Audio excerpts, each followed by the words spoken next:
Vous le savez, à Éco-entrepreneur, on ne vous présente que l'excellence et on veut que vous l'adoptiez aussi, et ce jusque dans votre garde-manger. Aujourd'hui, on se sucre le bec avec les tartines Allô Simone et on discute avec les entrepreneurs derrière le produit, Quentin et Vincent.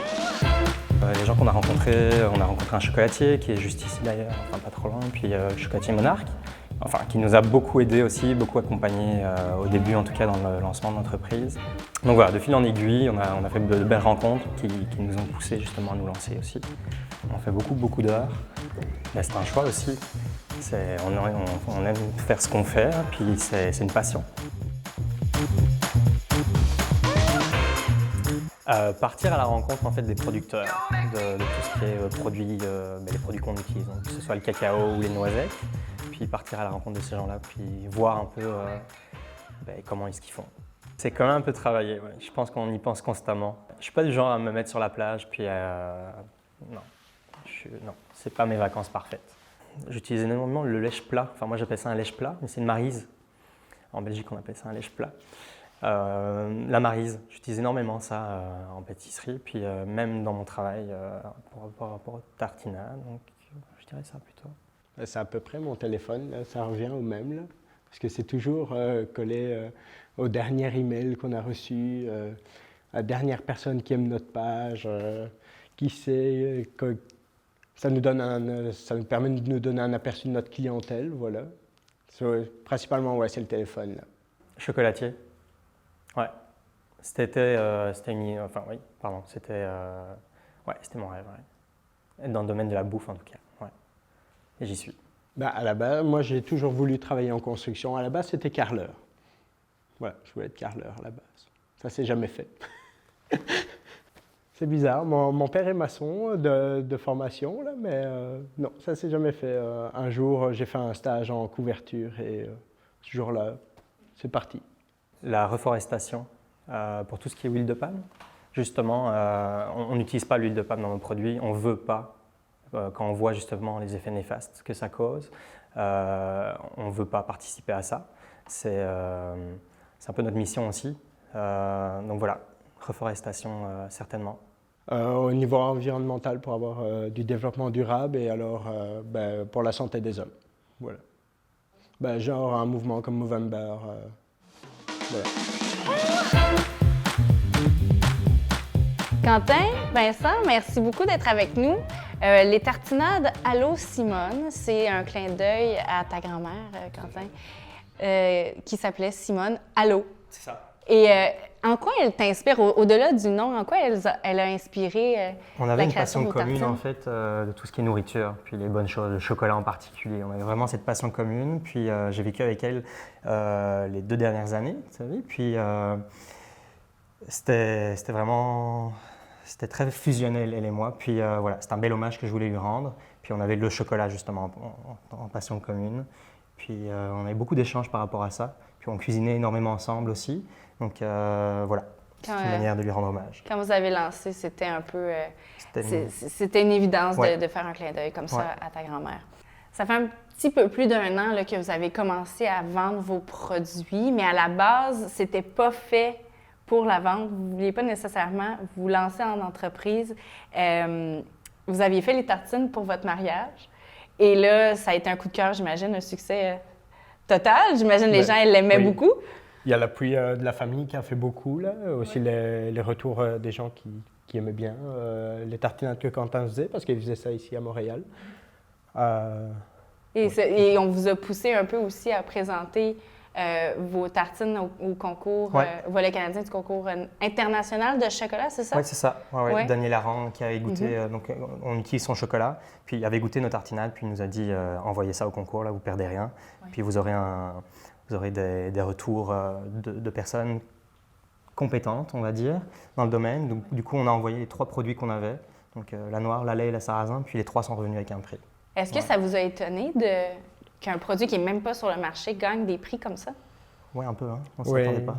Oui, mais c'est surprenant, là. Finalement, il y a un peu une estime de soi là, qui est touchée là-dedans. Je pense que c'est ça qui nous a fait prendre la décision de lancer ça, de se dire on a l'appui quelque part que notre produit a une reconnaissance, Et on va peut-être commencer avec ça. Là. C'est une crédibilité en plus, ouais. Est-ce que vous pensez que c'était nécessaire pour la lancer votre entreprise, ou vous auriez fini un jour ou l'autre par le faire? Je pense que c'était nécessaire parce qu'on est un peu... on aime bien faire le tour, avoir la vie extérieure, mais on hésite beaucoup. Là. On est souvent en questionnement par rapport à l'entreprise. Et je pense que le fait d'avoir eu ces médailles-là a été un peu le booster de se dire « OK, on y va, on se lance. » Je pense que c'est ça. Ouais. Vincent, tu as un parcours... Quentin, tu es pâtissier, donc déjà, c'est un parcours qui est logique.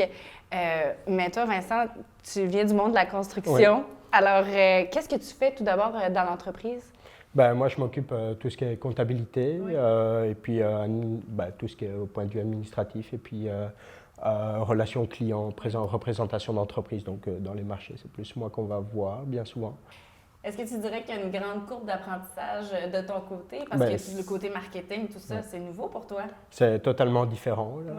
On n'a pas besoin de ça forcément dans la construction, là, mais c'est un nouveau challenge à donner à sa vie, à se dire, voilà, j'ai un nouvel objectif, donc il faut que j'apprenne ça différemment. Donc tous les jours, c'est un apprentissage. C'est ça qui est assez intéressant, d'avoir ces petits défis à tous les jours. Là. Et c'est quelque chose aussi que tu t'attendais pas non plus. Là, non. Fait que ça rend la vie surprenante. Il faut tout apprendre sur le tas. Oui, vraiment. Et il y a aussi le côté médias sociaux qui est très important, on le voit avec les entrepreneurs là, qu'on rencontre. Dans votre cas aussi, ça prend une importance capitale parce que ce sont les gens, dans le fond, qui demandent vos produits. Quelle relation vous avez avec votre communauté en ligne? On est assez... En ligne, c'est différent. Enfin, faut être très actif là, sur les réseaux sociaux. Il y a beaucoup de gens qui nous contactent personnellement, qui nous envoient des messages pour nous poser des questions sur nos produits. Puis on essaye de quand même... On répond relativement rapidement. Puis, comment dire... Et il y a aussi des gens qui font un peu... notre publicité. Se porter étendard pour vous. C'est grâce à notre clientèle en fait, qu'on est rendu déjà à 38 points de vente actuellement. Puis on a démarché les 11 premiers magasins. On a été vendre notre produit aux 11 premiers magasins. Puis suite à ça, en fait, les autres, là, c'est vraiment les magasins, les épiceries fines qui nous ont contactés parce qu'ils avaient entendu parler de notre produit via nos clients à nous, via leurs clients. Donc on est vraiment... On a une belle communauté qui nous suit derrière. C'est sympa. Donc, pour les deux, c'est quand même une aventure qui vous met hors de votre zone de confort, qui vous fait apprendre beaucoup de choses. Comment vous décririez l'année que vous avez vécue en termes d'apprentissage? On a fait beaucoup d'erreurs, mais il ne faut pas rester sur ces erreurs-là, il faut évoluer. Comme je disais, on a une belle communauté d'entrepreneurs ici à Montréal, puis même en dehors, dans le Québec. On a fait beaucoup de rencontres qui nous ont poussé en fait à prendre conscience de comment était perçu notre produit, enfin dans quelle catégorie on était. Puis parce qu'au tout début, tout le monde nous disait c'est de la consignation qu'il faut faire, etc. On ne sait pas trop comment se lancer. Qu'est-ce que ça veut dire la consignation? La consignation, c'est nos produits qui sont placés dans une épicerie. Nos produits y sont, puis on a notre chiffre. Non. On vit au prorata des ventes qu'il y a dans le magasin. Donc, s'il vend 3 produits, on est payé de 3 produits. Voilà. On a du stock qui dort chez lui. La façon de mettre en marché. C'est un stock en fait qui dort. Donc, on n'a pas l'argent directement. Donc, ce qui est très difficile pour nous parce qu'on achète des noisettes à toutes les semaines. Puis, il faut cette finance-là, il faut les finances pour pouvoir acheter ces noisettes-là. Surtout que nos fournisseurs ne nous laissent pas de délai de paiement. Donc, c'est vraiment tout un apprentissage en fait qu'on a parce que la consignation, on met nos produits, puis tous les mois, on voit qu'est-ce qui a été vendu et puis alors le magasin nous paye ce qui a été vendu. Donc, ce qui est très compliqué pour nous. Puis de fil en aiguille, on a discuté avec d'autres entrepreneurs, dont Christine Blais de Palette de Bean, qui justement nous a aidé un petit peu à changer de point de vue, à changer de direction. Donc, on a arrêté la consignation. Et puis finalement, on s'est rendu compte que les épiceries comprenaient tout à fait. Ce sont des gens qui sont conscients de la réalité, enfin de ce qu'on vit actuellement aussi. Donc voilà, on leur donne juste des délais de paiement un peu plus... Donc vous sentez que vous avez l'appui de la communauté d'entrepreneurs québécois pour justement des entreprises de la relève comme vous? Oui, tout à fait. Ouais, c'est très chouette d'ailleurs, c'est très intéressant de rencontrer ces gens-là. Puis, C'est assez sympa parce qu'on apprend sur soi-même, on apprend différemment et on revient toujours au même. C'est toujours les gens qu'on rencontre qui nous aident justement à nous améliorer. C'est ça qui est assez intéressant, quoi. Toutes ces discussions qu'on a nous font travailler sur nous-mêmes finalement, ce qui est assez intéressant. Ouais. Vous avez, bien entendu, une complicité dans votre vie personnelle, mais au travail, comment elle se décrit cette complicité-là? C'est totalement différent. Un souper! Non, c'est totalement différent parce qu'on a 2 points de vue différents. Oui. Voilà, enfin moi je suis souvent dans les grands projets et quand tu es plus terre à terre, quoi. Donc on essaye de trouver une balance qui fonctionne bien entre les deux, là, mais voilà. Ouais. Donc des fois il y a de l'électricité dans l'air, des fois il y a de l'eau qui coule, mais c'est comme ça, c'est le fun. Ouais. Quand t'es d'accord? C'est ça, ouais. On a 2 visions différentes, mais c'est vrai que moi je suis plus, on va d'abord étudier le cas, puis réagir par rapport à ça, puis Vincent est plus, allez on va faire ça comme ça. Enfin, plus direct. Ouais. Ouais. Mais je pense que d'un côté, c'est assez complémentaire, là, finalement. Donc, ça a l'air de bien fonctionner. On croise les doigts pour que ça fonctionne encore. Ouais. Voilà. Oui, vous êtes complémentaires comme le chocolat et les noisettes. Yeah. Et on va aller découvrir vos produits. Messieurs, les fameuses tartines sont devant nous. Tout d'abord, on va les présenter. Avec lesquelles vous étiez allés au concours? Avec les 3 qui sont ici. Donc, on a la chocolat au lait, la chocolat noir et la chocolat noir sarrasin. Voilà, c'est les 3 qui ont reçu le prix dont on parlait. Et puis, donc, je vais peut-être vous présenter notre préféré un peu, c'est plus la sarrasin. Est-ce que c'est les préférés aussi des gens en général? En général, oui. Okay. Ouais. C'est sur laquelle les gens capotent le plus. En fait, il y a des graines de sarrasin torréfiées, donc qui vont vraiment apporter une texture totalement différente des autres. Et c'est ça qui plaît en général beaucoup. Qu'est-ce que ça goûte? On dirait que je ne suis pas capable de mettre...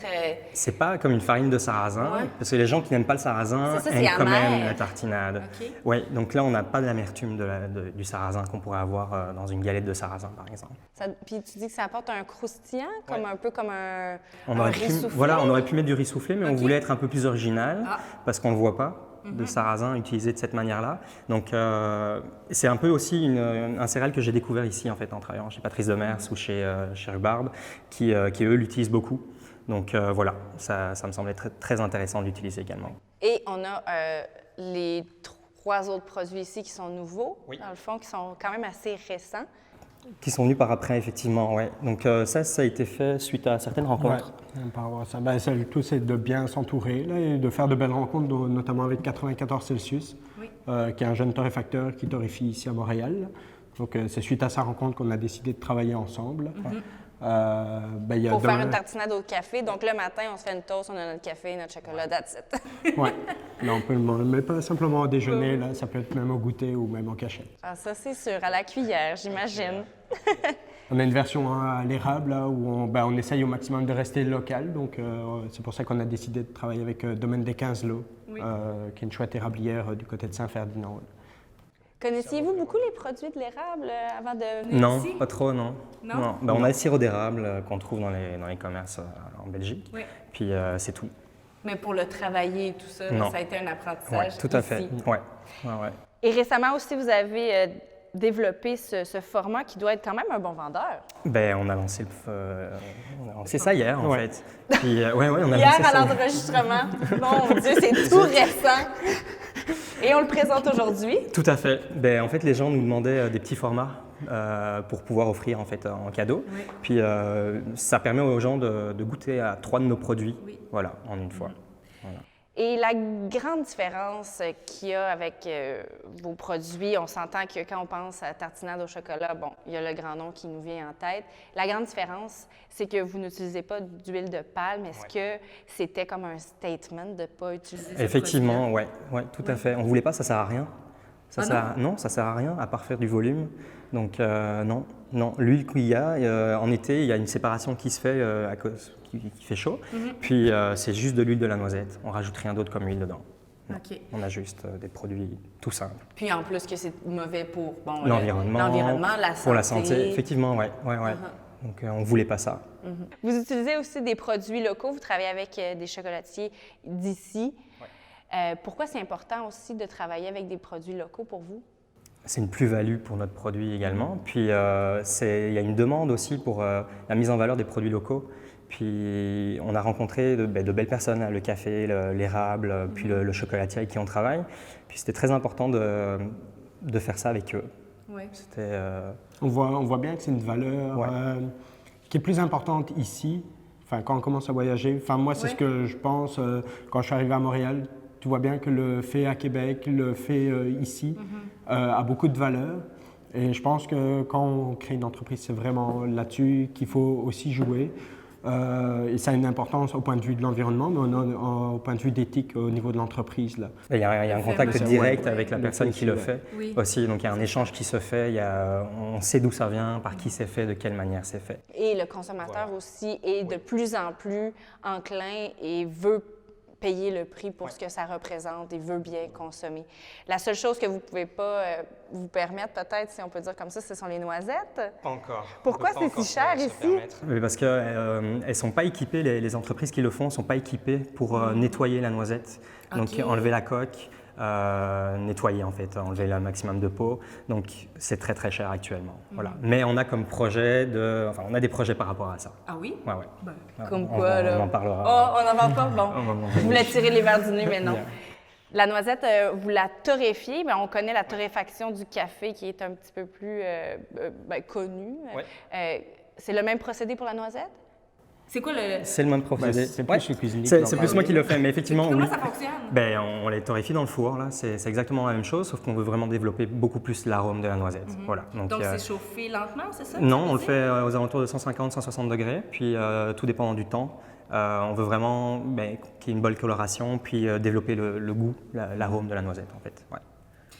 Et là, vous avez 6 saveurs, 6 produits, plus le paquet cadeau ici.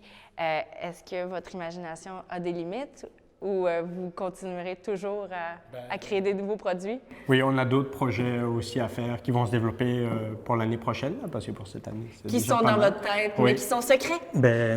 Vincent est très gourmand. Puis... on aimerait bien aussi une version fruitée. Donc, on va essayer de voir peut-être de faire un partenariat avec ça. Là, donc, on n'en dit pas plus.